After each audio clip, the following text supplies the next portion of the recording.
di pra peradilan, bukan di gugatan sederhana. Ya. Cuma kembali lagi, pra peradilan itu hanya mengenal kerugian material. Material itu apa sih?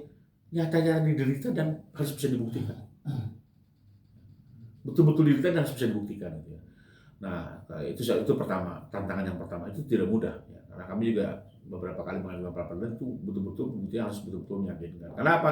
Ini uang rakyat loh, ya bukan uang-uang pribadi gitu. Pengeluarannya harus betul-betul bisa dipertanggungjawabkan. Nah, kedua, ketentuan hukumnya memungkinkan yang tadi saya bilang.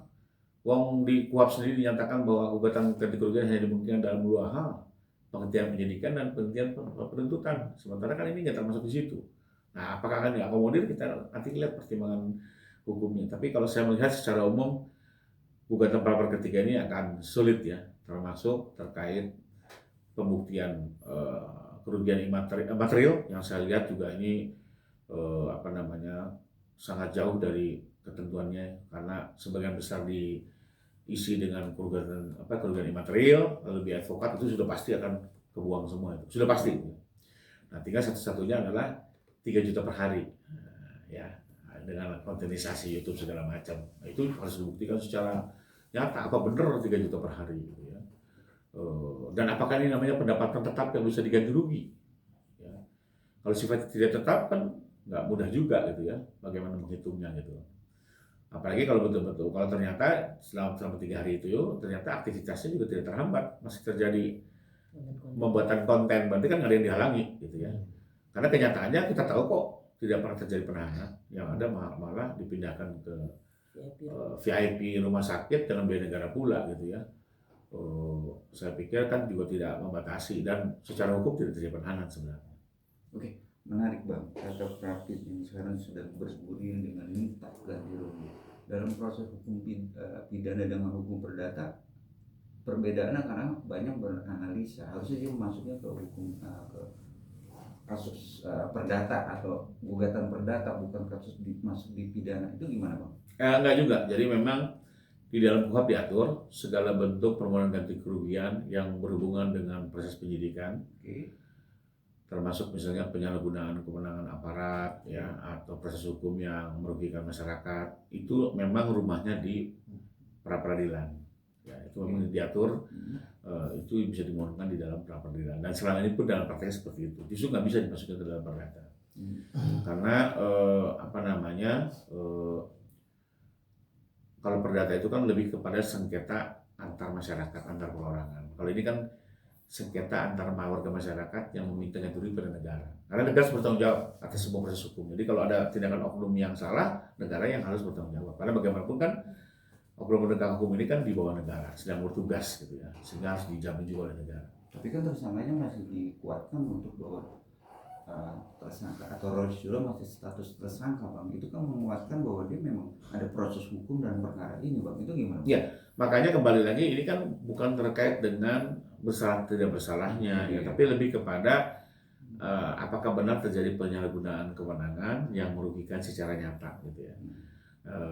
Dimungkinkan, itu sangat dimungkinkan. Tapi kembali lagi, karena saya melihat pertama ternyata KUHP sendiri membatasi ganti rugi itu hanya dimungkinkan dengan 2 hal ya, penghentian penyidikan dan penghentian penuntutan. Maka ini tidak termasuk dengan apa yang diakomodir dalam KUHP. Satu, kedua, rinciannya tadi sudah dijelaskan ya. Ya, itu sebagian besar kok kerugian imaterial dan biaya advokat itu juga akan sulit ya. Tadi perdebatan yang paling nanti kuat adalah terkait dengan apakah benar kehilangan pendapatan selama dalam pembantaran di rumah sakit ya, bukan penahanan loh ya.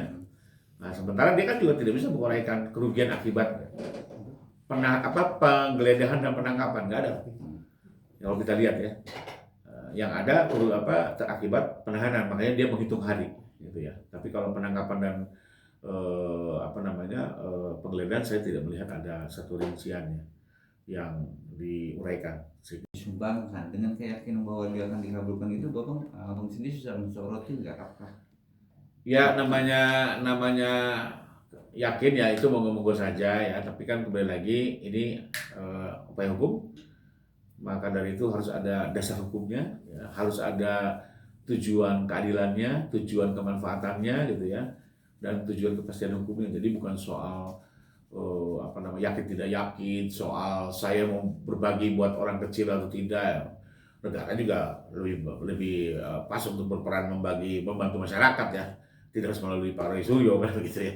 Jadi menurut saya ini nggak bisa dicampur aduk ya, bahwa ini seolah-olah uangnya mau saya bagikan seperti Robin Hood ya, nggak begitu juga ya. Bahkan kalau buat saya itu kalau betul dinyatakan di dalam, mudah-mudahan ini hanya di televisi ya atau di luar, tapi kalau ada dinyatakan dalam permohonan itu justru bisa masalah ya, karena dia menjadi kabur ya, karena yang namanya pra peradilan itu ganti rugi bagi masyarakat yang dirugikan, bukan bagi orang-orang yang membutuhkan bantuan. Itu nggak boleh sama sekali dicampur aduk seperti itu. Bang, tapi menurut abang alasan Roy Suryo sendiri memberi, kalaupun gugatannya terima ya, 206 juta itu ke yayasan sosial apa bang? Gimana kalau apa?